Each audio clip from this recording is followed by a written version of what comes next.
जय हिंद। त्रिकोणमिति की दुनिया में आइए, आज आपका पुनः स्वागत है। त्रिकोणमिति की दुनिया बड़ी निराली दुनिया है। अभी से पहले जो अपने लोग इससे पहले जो फार्मूला पढ़े थे, जिस फार्मूला का अध्ययन किए, वो तो अपने लोग देख लिए उस ठग उनको कैसे, उस गणितज्ञ को कैसे ठग रहा था। तो अभी तक का जो फार्मूला मेरा कंप्लीट हुआ वो स्टैंडर्ड 10th लेवल का फार्मूला, अभी तक जितना भी पढ़े वो 10th लेवल का था। अब अपने लोग प्रवेश कर रहे हैं 11th लेवल के फार्मूला पे। तो 11th क्लास का फार्मूला 11th का यहाँ से स्टार्ट होता है, इससे पहले जितना पढ़े वो 10th का था। आज अपने लोग स्टडी करने वाले हैं क्या, थीटा का मान -∞ डिग्री से +∞ डिग्री तक। अर्थात अभी जो अपने लोग जानते थे, क्या जानते हैं, sin 0 degree, sin 30, sin 45, sin 60, sin 90, अर्थात 0 से 90 तक का ही मान जानते हैं। आज सीखने वाले हैं 0 से नहीं, -∞ डिग्री से +∞ डिग्री तक में कहीं भी किसी का मान आप निकाल सकते हैं। वो उन्हीं चारों ठग का देन है। आइए वो चारों ठग उसको कैसे कैसे इस चक्रव्यूह में फंसाया। लेकिन आप भी अभी जो चक्रव्यूह बतलाने वाले हैं इनको बड़ा गौर से समझिएगा, बहुत इंपॉर्टेंट। यदि इसको समझ गए तो आप समझ लीजिए जो त्रिकोणमिति में आप 80% फतह पा ली। यदि इनको समझने में परेशानी हो गया तो त्रिकोणमिति आपके धीरे धीरे हाथ से निकलता चला जाएगा। इनको बड़ा गौर से समझिएगा, बहुत इंपॉर्टेंट है। जितना कह सकते हैं ना 11th क्लास या उनसे ऊपर क्लास के लिए, उससे कहीं ज़्यादा मतलब महत्वपूर्ण है, ठीक ना। आइए कैसे इसका मान ज्ञात करते हैं। इसका मान ज्ञात करने के लिए अपने लोग एक सबसे पहले एक्सिस बनाते हैं। जैसे एक्स ये हो गया, वाई एक्सिस ये हो गया, एक्स एक्सिस ये तो अपने लोग अच्छी तरह जानते हैं। ये एक्स एक्सिस वाई एक्सिस, अपने लोग को एक्स वाई एक्सिस पे नहीं जाना है, बस अपने लोग को ये जानना है। ये हुआ आपका 0 डिग्री, और 0 डिग्री से जैसे यहाँ से यहाँ तक का एक क्वाड्रेंट पूरा करेंगे तो ये हो जाएगा अपने लोग का 90 डिग्री। मतलब यहाँ से यहाँ एक क्वाड्रेंट पूरा किए तो ये 90 डिग्री का एंगल बना। यहाँ से और आगे बढ़ जाइए तो यहाँ 180 डिग्री का एंगल बनेगा, और आगे बढ़ जाइए तो फिर 90 बढ़ेगा। मतलब प्रत्येक क्वाड्रेंट 90 वृद्धि होता है। तो इस क्वाड्रेंट में आए तो 180 में 90 वृद्धि, तो 90 वृद्धि कीजिए कितना होता है, 270 डिग्री। फिर एक क्वाड्रेंट बढ़ जाइए तो 270 में फिर 90 बढ़ जाइए तो कितना हो जाएगा, 360 डिग्री। 360 में फिर 90 बढ़ जाइए तो 360 + 90 तो कितना हो जाएगा, 450 डिग्री। 450 में फिर 90 जुटिए तो 450 डिग्री + 90 डिग्री, अर्थात कितना हो गया, 540 डिग्री। 540 में फिर 90 जुटिएगा, मतलब यहाँ से इस क्वाड्रेंट को पूरा करके इसमें आइएगा तो कितना, 540 में 90 जोड़िए 630 डिग्री। फिर 90 जोड़िएगा तो 720 डिग्री। इसी प्रकार आप घूमते रहिए, राउंड लगाते रहिए। तो 0 डिग्री से स्टार्ट किए तो बढ़ते बढ़ते आप यहाँ तक बढ़ सकते हैं, अर्थात -∞ डिग्री तक बढ़ सकते हैं, ठीक ना। अब चलिए कुछ माइनस का भी चर्चा करते हैं। अभी अपने लोग किस डायरेक्शन में घूम रहे थे, जरा गौर से देखिए। 0 से 90 मतलब इस डायरेक्शन में घूम रहे थे, ऐसे ऊपर, यहाँ से यहाँ ऐसे घूम रहे थे, ठीक ना, इस डायरेक्शन में घूम रहे थे। इस डायरेक्शन को क्या कहते हैं, एंटी क्लॉक डायरेक्शन। मतलब क्या, घड़ी के सुई के विपरीत दिशा में घूम रहे थे। यहाँ से 0 से 90, 90 से 180, 180 से 270, ये जो घूम रहे थे एंटी क्लॉक घूम रहे थे। एंटी क्लॉक डायरेक्शन में जब घूमते हैं ना, तो इस एंटी क्लॉक वाई डायरेक्शन में घूमने को कहते हैं धनात्मक कोण, मतलब पॉजिटिव एंगल बनता है। जब उल्टा डायरेक्शन में घूमेंगे, अर्थात क्लॉक वाइज डायरेक्शन में घूमेंगे, तो ये निगेटिव एंगल देगा। ये तो 0 डिग्री हुआ ही। यहाँ से एक क्वाड्रेंट पूरा कीजिए, इधर माइनस नीचे की तरफ घूमे तो इसको बोलेंगे -90 डिग्री, ठीक ना। और यहाँ से यहाँ तक आ जाइए तो -90 है, फिर और -90 तो इसको बोलेंगे -180 डिग्री। 90 -90 तो -180, पहले ये +180 था, अब -180 हो गया। और 90 पूरा हो जाइए तो ये हो जाएगा -270 डिग्री, -270 डिग्री। फिर और -90 हो जाइए, 270 -90 तो -360। इससे पहले 360 ये प्लस में था, इस बार -360। इसी प्रकार आप इस डायरेक्शन में घूमिएगा, इसी प्रकार घुमाते ही -∞ डिग्री तक घूम जाइएगा। एंगल के कंसेप्ट को पहले समझ गए, कोण के कंसेप्ट को समझ गए। अब चलिए इसमें सबका मान कैसे ज्ञात करते थे, इसको मिटा देते हैं। ये यहाँ रखेंगे ना तो थोड़ा आपको दिक्कत देगा समझने में, इसीलिए इसको यहाँ से हम गायब कर देते हैं। ये यहाँ बीच में बिल्कुल नहीं होगा, ये होगा तो आपको दिक्कत दे देगा थोड़ा समझने में। अब चलिए आपके पास पूरा का पूरा एक प्लेन, एक तल को ये एक्सिस वाई एक्सिस और एक्स एक्सिस दोनों मिलके कितना भाग में बांटा है? कुल मिला के 1 2 3 4 भाग में बांटा है। आपके पास त्रिकोणमितीय अनुपात कितना है? कुल मिला के त्रिकोणमितीय अनुपात साइन कॉस टेन, कॉसेक, सेक और कॉट, क्या गो है? कुल मिला के 6 गो है। कुल मिला के 6 आदमी है, 6 आदमी है। और क्वाड्रेंट क्या गो है? 4 गो क्वाड्रेंट है, 1 2 3 4 क्वाड्रेंट और 6 आदमी। इन दोनों को अलग अलग आदमी नहीं कह सकते हैं, ये दोनों एक ही आदमी है। ये दोनों साइन का उल्टा कोसेक है, अर्थात साइन हुआ पति तो ये हो गया पत्नी। ये दोनों पति पत्नी है, कपल है, दोनों पति पत्नी है। ये दोनों भी पति पत्नी है, ये दोनों भी पति पत्नी है। तो कुल मिला के कितना परसेंट हुआ? 3 ही परसेंट ना हुआ, कहने का मतलब 3 ही परसेंट है। ठीक है, 3 ही परसेंट है, ये दोनों पति पत्नी है, तो कुल मिला के 3 ही परसेंट है। ये पूरा समतल 4 क्वाड्रेंट में बटल है, 1 2 3 4 क्वाड्रेंट में बटल है और 3% है। तीनों परसेंट इस चारों क्वाड्रेंट को कैसे कैसे हिस्सा करेगा? आप ही बतलाइए। किसी बाप को 3 बेटा है, पहला दूसरा तीसरा, एक बाप को 3 बेटा, बाप अपने टोटल संपत्ति को 3 बेटा में बंटवारा करेगा।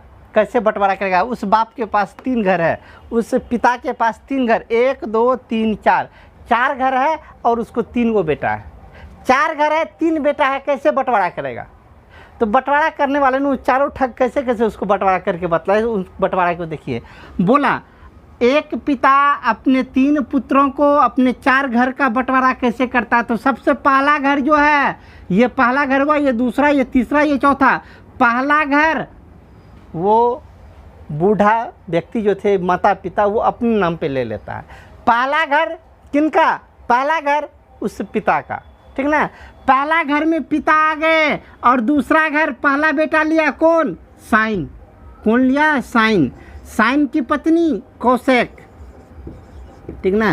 पहला घर ये लिया और दूसरा वाला घर ये ले लिया, 10 कोट लिया, बंटवारा ऐसे किया। तीसरा घर 10 कोट के हिस्सा में गया और चौथा वाला घर ये किसका? कॉसेक बच गया, कॉसेक का गया, कॉस और सेक, ठीक ना, इनका घर हुआ।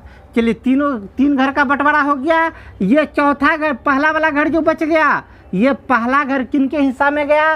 तो बुढ़वा बुढ़िया के हिस्सा में गया। मतलब क्या? किनके हिस्सा में गया पहला घर? तो उस गार्जियन के हिस्सा में गया, जो गार्जियन जिनके 3 संतान थे उनके हिस्सा में गया। चलिए ये घर, अब जरा गौर से समझिए। ये घर गया साइन और कौशक के हिस्सा में। साइन कौशक तो इस घर में आज़ादी से रह सकता है। इस घर में साइन कौशक जब भी रहेगा पॉजिटिव माइंड में रहेगा, मतलब निफिकिर होकर इस घर में रहेगा। अब बाकी इस घर में यदि ये दोनों रहना चाहेगा तो किराया दे के रहेगा। वैसे ये सब बाकी कोई भी इसके घर में नहीं रह सकता है। ये साइन और कौशक का पर्सनल घर हुआ। इस घर में यदि और कोई भी आता है तो उसे किराया दे के रहना पड़ेगा, अर्थात वो इस पे भाड़ा देगा, मतलब रेस्ट। कौन? साइन कौशक तो प्लस में रहेगा, बाकी कुछ भी आएगा तो इसके घर में वो माइनस में जाएगा। ये घर 10 कोट का है, 10 कोट इस घर में पॉजिटिव रहेगा, बाकी कुछ भी इसके घर में कोई और आता है तो उसे भाड़ा देना पड़ेगा, अर्थात वो निगेटिव में रहेगा। ये कॉस और सेक का घर है, ये दोनों इस घर में पॉजिटिव रहेंगे, बाकी इसके घर में और तीसरा कोई भी पर्सन आता है तो वो रेस्ट, बाकी कुछ भी आता है तो वो माइनस में रहेगा। ये घर बुढ़वा बुढ़िया का है, बाप का घर है, तो बाप के घर में तो सबका अधिकार बराबर है। तो इस बाप के घर में, अपने बाप के घर में कोई भी जाएगा तो किराया नहीं भरता है, ठीक ना। किन्हीं के यहाँ कोई गेस्ट आ गया, इन्हीं के यहाँ कोई गेस्ट आ गया, यदि कुछ ज़्यादा मेहमान आ गए तब उतना घर नहीं है रहने के लिए, तो वो अपने गेस्ट को उसके घर में भेज देता है। उसके लिए कोई किराया भरने की आवश्यकता नहीं। क्यों? क्योंकि पिता का घर है, पिता के घर में सब आज़ादी से रहता है, अर्थात इस घर में ये पिता का घर है तो इसके घर में ऑल पॉजिटिव जितना आएगा सब आराम से रहेगा, किसी को कोई किराया देने की आवश्यकता नहीं है, ठीक ना। चलिए इतना बात को तो समझ गए। बोलिए पहला क्वाड्रेंट सबका है, दूसरा क्वाड्रेंट साइन और कौशक का है, तीसरा क्वाड्रेंट 10 कोट का है और चौथा क्वाड्रेंट कॉस और सेक का है। इतना बंटवारे को समझ गए। अब चलिए इसमें एक और विशेष बात है। क्या बात है? उन बात को ध्यान दीजिए। ये हो गया आपका कौन? X axis. ये एक्स एक्सिस हुआ ना, X axis no change, no change. कहिएगा ये क्या नो चेंज है, थोड़ा देर में बतलाते हैं। एक्स एक्सिस नो चेंज, ये हो गया आपका Y axis, Y axis change, Y axis पे चेंज होगा, एक्स एक्सिस पर नो चेंज होगा। ये क्या चेंज होगा, क्या नो चेंज होगा, तो आइए उनको भी स्टडी करते हैं। ये चेंज क्या होने वाला, नहीं चेंज होने वाला क्या है, उनको हटाइए। चलिए इनको पहले हम समाप्त करते हैं। ये तो सिर्फ उसके मतलब सब बेटा का नाम बतलाते हैं। आइए चेंज कौन कौन क्या होता है उस चेंज को समझिए। तो साइन जो होता है, साइन चेंज होके बनता है कॉस, और कॉस चेंज होके बनेगा साइन, ठीक ना। इसके बाद कॉसेक, कॉसेक चेंज होके बनेगा सेक, और सेक चेंज होके बनेगा कॉसेक। अगला बच गया टेन, टेन चेंज होके बनेगा कॉट, और कॉट चेंज होके बनेगा टेन। ये चेंज होता है, इनको भी याद रखिएगा। इतना बात को समझ गए, इतना बात को समझ गए। तो अब चलिए इसका वैल्यू निकालते हैं, इसका वैल्यू कैसे कैसे निकलता है। आइए पहला ट्राई करते हैं। सबसे सिंपल तरीका, अपने लोग कुछ सबसे सिंपल साइन 120 का मान जानते हैं? साइन 120 डिग्री का वैल्यू तो नहीं जानते। क्यों? क्योंकि साइन अपने लोग 90 तक ही जानते हैं। तो साइन 120 का वैल्यू देखिए इस चक्रव्यूह से कैसे निकलता है। इस चक्रव्यूह को यदि भेद लीजिएगा तो जिस प्रकार अभिमन्यु महाभारत को भेदते भेदते रुक गया था, क्योंकि 7वां दरबार उससे टूटा नहीं था। आपके लिए वही है, आप टोटल आपके पास बस 4 ही दरवाज़ा है, चारों को पार कर जाइए, त्रिकोणमिति आपके बस में है। एकदम परफेक्ट समझते जाइएगा। कहीं कोई दिक्कत हो तो कमेंट सेक्शन में कमेंट अवश्य कीजिएगा, ठीक ना। चलिए 120 का वैल्यू निकालना है। कितना का वैल्यू निकालना है? साइन 120 का वैल्यू। 120 का वैल्यू कैसे निकालते हैं? तो सबसे पहले अपने लोग बचपन से ही पढ़ते आ रहे हैं। 120 को 2 भाग में ब्रेक कीजिए। साइन तो साइन ही रहने दीजिए, है कितना 120। 120 को 2 भाग में ब्रेक कीजिए। आप कहिएगा 120 को तो ब्रेक करना सिंपल सा बात है, 100 प्लस 20। 120 नहीं, ये पहले करते थे अलजेब्रा में 8 9 क्लास में, इसमें बहुत सवाल मिलता था। जो 120 को 2 भाग में ब्रेक कर लेते थे तो 100 प्लस 20 करते थे। क्यों? क्योंकि 100 राउंड फिगर होता था, 100 प्लस 20 करते थे। अपने लोग को वैसा नहीं करना है। अपने लोग को राउंड फिगर क्या है? राउंड फिगर ये है 0, 90, 180, 270, ये सब इसको हटा देते, इसका काम नहीं। 450 का काम जब आएगा तब देखा जाएगा। 540 अभी ज़्यादा रखेंगे तो आपके माथा को ज़्यादा डिस्टर्ब करेगा, बस थोड़ा थोड़ा रखते हैं। चलिए राउंड फिगर याद रखिएगा कौन कौन? 0, 90, 180, 270, 360 या -270 या -180, -90, ये सब हुआ इसका राउंड फिगर। इसके रूप में ब्रेक कीजिए। 120 को जिन पे तोड़ना है तोड़िए, लेकिन इसी सब के रूप में तोड़िए। जैसे 120 को तोड़ना है तो हम लिख सकते हैं 90 प्लस 30, ठीक ना। 100 प्लस 20 नहीं तोड़ेंगे। क्यों नहीं तोड़ेंगे? क्योंकि 100 प्लस 20 यदि तोड़ते हैं तो 100 तो कोई राउंड पे है नहीं, आपका राउंडिंग बनता है 90 पे, इसलिए 90 पे तोड़े। 90 प्लस 30, यहाँ तक आप आसानी से समझ गए क्या? 120 को तोड़े साइन 90 प्लस 20, तो 90 प्लस 30, 90 में 30 जोड़िएगा तो 120 हो जाएगा। चलिए इतना बात यदि समझ गए तो अब चलते हैं इनसे थोड़ा सा आगे। इनको गौर से समझिएगा, इनमें कैसे कैसे 120 का वैल्यू निकालते हैं। सबसे पहले 90 देखिए कहाँ पर है, 90 को खोजिए कहाँ पर है। एक्स एक्सिस की वाई एक्सिस, ये हुआ आपका एक्स एक्सिस। 90 इस पे नहीं है, ये 90 किस पे गया? वाई एक्सिस पे गया। वाई एक्सिस पे लिख दिए है चेंज। चेंज, चेंज मतलब क्या? चेंज होगा। कौन चेंज होगा? तो ये चेंज होगा। कौन? साइन चेंज होगा। साइन चेंज होकर क्या बनता है? कॉस, तो यहाँ पे रख देंगे कॉस। अब 90 का खेल खत्म। 90 केवल यही डिसाइड करेगा जो चेंज कौन होगा। 90 था तो मतलब 90 का मतलब चेंज। चेंज तो साइन को चेंज करके बना दिए क्या? कॉस। साइन चेंज होता है कॉस में तो कॉस। 90 का खेल खत्म। बाकी उधर से 30 उतार लीजिए। ये माइनस में हो या प्लस में हो, हर हमेशा प्लस में ही 30 आएगा, ठीक ना। तो कितना हो गया? cos 30। अब बोलिए cos 30 का वैल्यू क्या होता है? cos 30 डिग्री का वैल्यू तो अपने लोग आसानी से जानते हैं क्या? cos 30 का वैल्यू होता है √3/2। तो cos 3 का वैल्यू रखिए √3/2। अब एक बात और डिसाइड करना बाकी रह गया। हम √3/2 किसका मान निकाल रहे हैं? साइन का मान निकाल रहे हैं। कितना डिग्री? 120 डिग्री। 120 डिग्री किनके घर में जाएंगे? यहाँ से देखिए 120, ये 0 से 90 यहाँ तक, 90 से 180 यहाँ तक हमें निकालना है 120। 120 किसके घर में गए? 90 से 180 के बीच में गए। अरे 120 ही ना निकाल रहे हैं। 120 कहाँ से कहाँ तक? ये हुआ 90 डिग्री, ये हुआ 180 डिग्री। 90 और 180 के बीच में ही है 120, अर्थात इस घर में हम वैल्यू ज्ञात कर रहे हैं। ये किसका घर है? साइन और कोसेक का घर है। ये दोनों साइन और कोसेक पॉजिटिव रहता है, हम साइन का ही वैल्यू निकाल रहे थे। ये मेरा पॉजिटिव में होगा, यही इसका वैल्यू होगा। ठीक है, समझे? उम्मीद है समझे होंगे, लेकिन पूरा नहीं समझे होंगे, बस 10 से 15% समझे होंगे। गलत बोले? आपको लगता होगा बहुत समझ गया, लेकिन नहीं, आप ज़्यादा नहीं समझे, बस 10 से 15% समझे। अभी बहुत कुछ इसमें बच गया। अभी एक दो और एग्जाम्पल लेते हैं, धीरे धीरे आपका टोटल कंसेप्ट क्लियर करेंगे।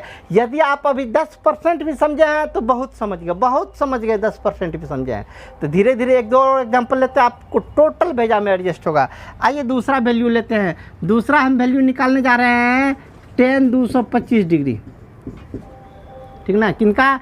tan 225 मत निकालिए, साइन कॉस का निकालिए। cos 225 डिग्री का वैल्यू निकाल रहे हैं। बोलिए cos 225 का वैल्यू कैसे निकालेंगे? cos 225 को ब्रेक कीजिए, cos तो cos 225 को ब्रेक कीजिए। कितना कितना में ब्रेक कीजिएगा? आपको जो सहूलियत लगे उसी पे ब्रेक कीजिए। 225 किन के करीब है? 180 के आसपास बनता है ना, 180 पे ब्रेक कीजिए। 180 प्लस कितना? 180 में कितना जोड़िएगा? 225 होगा, 45 जोड़िएगा। ठीक ना? cos 180 plus 45। चलिए 180 पे चेंज की नो चेंज। 180 किस एक्सिस पे गया है? 180 यहाँ पर है, एक्स एक्सिस पर है। एक्स एक्सिस पे नो चेंज कह रहा है। नो चेंज मतलब ये जो cos ही रहेगा। यदि यहाँ 180 यदि चेंज वाला होने वाला रहता तो cos को चेंज कर दीजिए, जैसा इससे पहले किए थे। 180 पे नो चेंज तो cos ही रहा। उधर से आँख बंद करके 45 डिग्री उतार लीजिए, cos 45 लिख लीजिए। ये प्लस में रहे कि माइनस में रहे, हर हमेशा प्लस में ही आता है। अब चलिए cos 45 का वैल्यू बोलिए कितना है? cos 45 का वैल्यू होता है 1/√2। cos 45 का वैल्यू उतना ही होता है 1/√2। चलिए 1/√2 तो लिख लिया। अभी तक आंसर आपका क्लियर नहीं है। अब यह बोलिए 225 किस क्वाड्रेंट में है?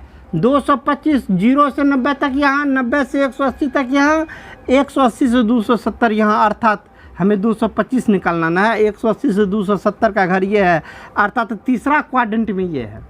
तीसरा क्वाड्रेंट में हम किसका वैल्यू निकाल रहे हैं? कॉस का। इसके घर में तीसरा क्वाड्रेंट मतलब इसके घर में हम वैल्यू निकाल रहे हैं कॉस का। ये घर है tan cot का, tan cot प्लस रहेगा, बाकी कुछ भी आएगा तो माइनस। इसके घर में आया है cos, तो cos क्या होगा? माइनस। ये वैल्यू जाएगा माइनस में, अर्थात क्या? cos 225 डिग्री का वैल्यू -1/√2। ठीक ना? चलिए समझे? अब थोड़ा और समझे होंगे, अब 20-25% समझ गए होंगे। चलिए अब एक दो और वैल्यू आपको देते हैं, इसके बाद आपका कंसेप्ट क्लियर होगा। लेकिन एक बात और, ये जो अभी देख रहे हैं इसको नोट करते चले जाइएगा। ठीक ना? हम जितना एग्जाम्पल लेते हैं, स्पेस की कमी के कारण हम एग्जाम्पल लिखते हैं, मिटाते हैं, लेकिन आप उनको जो भी एग्जाम्पल ले रहे हैं उनको भी नोट करते चले जाइएगा। ठीक ना? चलिए अब दूसरा एक एग्जाम्पल लेते हैं। यहाँ तक तो एग्जाम्पल ले लिया, अगला एग्जाम्पल लेते हैं। अगला एग्जाम्पल लेते हैं cos 150 डिग्री। इसका बोलिए कैसे कीजिएगा? 150 को ब्रेक कीजिए, cos तो cos, 150 को ब्रेक कीजिए, कितना कितना में ब्रेक कीजिएगा? 150 90 के आसपास है, लिख सकते हैं। 90 प्लस कितना? 90 प्लस 60, 90 प्लस 60 लिख सकते हैं। सब बार तो प्लस से में लिखते थे, इस बार माइनस से में लिखिए। 180 पे ब्रेक कीजिए। 150 को लिख सकते हैं 180 - 30, आराम से लिख सकते हैं, कोई आपत्ति नहीं। 180 में से 30 घटाइएगा तो 150 हो ही जाएगा। चलिए 180 पे चेंज की नो चेंज। 180 कहाँ पे दिख रहा है? यहाँ पर एक्स एक्सिस पर। एक्स एक्सिस पे 180 दिखा, नो चेंज। नो चेंज मतलब क्या? cos ही रहेगा, cos ही रहने दीजिए। ठीक है, नो चेंज, cos ही रहा। ये प्लस में रहे कि माइनस में रहे, हर हमेशा प्लस में ही लेते हैं। चलिए कितना गया? cos 30 का वैल्यू कितना होता है? cos 30 का वैल्यू होता है √3/2। ठीक ना? अब चलिए 150 cos का वैल्यू निकाल रहे हैं। 150 का, 150 किस क्वाड्रेंट में है? पहला में, दूसरा में, तीसरा में, चौथा में। तो 150 90 और 180 के बीच में, अर्थात इस क्वाड्रेंट में, सेकंड क्वाड्रेंट में। सेकंड क्वाड्रेंट किनका घर है? साइन और कोसेक का। हम साइन का वैल्यू तो निकाल नहीं रहे, हम कॉस का वैल्यू निकाल रहे हैं। इसके घर में हम जब कॉस का वैल्यू निकालेंगे तो यह वैल्यू माइनस में जाएगा। ठीक ना? Answer complete. चलिए और भी थोड़ा सा समझे होंगे। अब एक और एग्जांपल लेते हैं थोड़ा सा माइनस में। माइनस में कौन एग्जांपल लेते हैं, तो इनको ज़रा देखिए, माइनस वाला एक एग्जांपल लेते हैं। साइन -45 डिग्री, इनका वैल्यू कितना होगा? साइन -45 का वैल्यू बोलिए कितना होगा, आप लोग निकालिए तो। -45 का वैल्यू, साइन -45 का कहिएगा, जितना वैल्यू होगा उसमें माइनस लगा देंगे, काम चल जाएगा। देखिए काम चल सकता है, लेकिन हर हमेशा नहीं चलेगा, गलतियों का भी निकल सकता है, वो प्रोसेस नहीं है। इनको चलिए ब्रेक कीजिए। साइन तो साइन -45 है, -45 को लिख सकते हैं 0 डिग्री या -45 डिग्री। अरे -45 है तो लिखेंगे ना 0 -45, ठीक ना। अब चलिए 0 डिग्री पे चेंज की नो चेंज, 0 डिग्री यहाँ पे चेंज की नो चेंज, नो चेंज मतलब साइन ही रहेगा, साइन ही रहेगा, साइन उधर से आ जाएगा 45। क्यों साइन का रहा है, तो 0 पे लिखाया है नो चेंज, तो साइन साइन रहा, उधर से 45 उतार लिए, कितना हो गया मेरा? साइन 45। अब चलिए हमें किसका वैल्यू निकाल रहे हैं? साइन का वैल्यू निकाल रहे हैं, कहाँ? -45 पे। तो साइन -45 किस क्वाड्रेंट में गया? तो माइनस वाला एंगल का कंसेप्ट क्या बतलाए थे? इस दिशा में घूमते तो माइनस होता है। ये 0 डिग्री, ये -90 डिग्री, 0 से -90 ये क्वाड्रेंट हमें यहाँ -45 अर्थात इसी घर में है। 0 से -90 यही घर है। इस घर में ये किसका घर है? कॉस और सेक के। कॉस और सेक के घर में हम साइन का वैल्यू निकाल रहे हैं। कॉस और सेक का घर है, साइन का वैल्यू निकाल रहे हैं, तो वो तो माइनस में ही जाएगा, मतलब जो वैल्यू आएगा माइनस में जाएगा, बिल्कुल जाएगा। साइन 45 का वैल्यू होता है कितना? 1/√2, तो 1/√2 -1/√2 इसका वैल्यू होगा, ठीक ना।